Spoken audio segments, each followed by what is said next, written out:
Пациентите со дијабетес од Тетово се жалат дека во болничката аптека има недостаток на инсулин. Навели Пајазити од Тетово, кој 16 години е дијабетичар, изминативе неколку и на инсулинска терапија. Овој месец му дале само едно пенкало, па морал да позајмува од други лица, за да ја продолжи терапијата. Во меѓувреме позајмив од негде некоја пенкала за да се знајде и сум го намалил дозата, што не е препрашливо, да се намали бидејќи состојбата се влошува.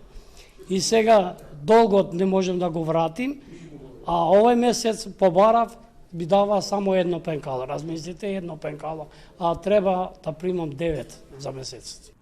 Овој месец не го реализирал електронскиот рецепт за инсулин ниту Душко Игневски, кој воедно и председател на Тетовското здружение на дијабетичари. Тој вели дека поради зголемениот број на лица со шеќерна болест, проблемот е присутен речиси секој месец.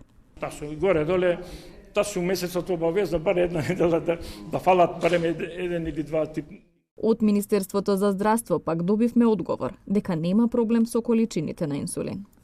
Од клиничката болница во Тетово информираат дека пациентите со дијабетес се покриени со терапија, согласно мислење на специјалист. Нема случај каде пациент не добил инсулинска терапија или да е вратен без да му биде дадена терапијата. Во општина Тетово има повеќе од 10.000 лица со шеќерна болест, од кои над 4.000 возрастни лица и 120 деца се на инсулинска терапија. Од Сдруженијето на дијабетичари велат дека бројките се загрижувачки, особено оние на детски дијабет. По податоците што ги имамо, што ги добијаме од ја што ги добијам информациите од инсулинска аптека, секој ден вика по 2-3 нови што ги давамо за инсулинска терапија.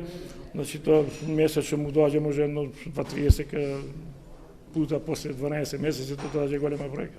Деца нарочито има доста, загрижувачко, тачно, и доста пати сум го напомнал тоа и нарочито Тетово преднячи со голема бројка.